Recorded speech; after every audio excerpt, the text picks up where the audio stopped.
K Shivakumar ಅವ್ರು ಗೊತ್ತಾ? ಗೊತ್ತು. ಉಪಮುಖ್ಯಮಂತ್ರಿ ಆಗಿ ಸಾಕಾ ಮುಖ್ಯಮಂತ್ರಿ ಆಗ್ಬೇಕಾ ಡಿ ಕೆ ಶಿವಕುಮಾರ್? ಅವರಿಗೆ ಆಶ್ವಾಸನೆ ಕೊಟ್ರಲ್ಲ ಸೆಂಟ್ರಲಿಂದ 2.5 ವರ್ಷ ಅವ್ರು ಕೊಡಲೇಬೇಕು.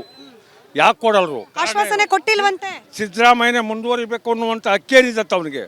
2.5 ವರ್ಷ ಶಿವಕುಮಾರ್ ಮುಂದುವರಿಬೇಕು. ನ್ಯಾಯ ಒಂದೇ.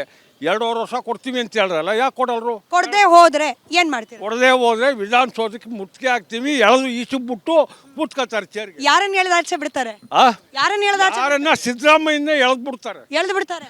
ಮತ್ತೆ ನೀವು ಹೋಗ್ತೀರಾ? ಎಲ್ಲ ಹೋಯ್ತೀವಿ. ಕರ್ನಾಟಕ ಜನನೇ ಮುತ್ತಿಗೆ ಹಾಕ್ಬೇಕು. ಬಿಡದೆ ಹೋದ್ರೆ ಬಿಡದೆ ಹೋದ್ರೆ ಅದು ಯಾಕೆ ಅಷ್ಟು ಕೋಪ? ಸಿದ್ದರಾಮಯ್ಯನವರು ಕೂಡ ಕಾಂಗ್ರೆಸ್ನಿಂದಾನೇ ಮುಖ್ಯಮಂತ್ರಿ ಆಗಿರೋದಲ್ಲ. ಸಿದ್ದರಾಮಯ್ಯ ಕಾಂಗ್ರೆಸ್ನ ಮುಖ್ಯಮಂತ್ರಿ ಆಗುವಾಗ 2.5 ವರ್ಷ ಕೊಡ್ತೀನಿ ಅಂತ ಹೇಳ್ದ. ಯಾಕೆ ಕೊಡಲಿಲ್ಲ? ಕಾರಣ ಏನು? ಒಂದು. ಎರಡನೇದು, ಸಿದ್ದರಾಮಯ್ಯನಲ್ಲ ಕರ್ನಾಟಕದಲ್ಲಿ ಸರ್ಕಾರ ಕಟ್ತವನು.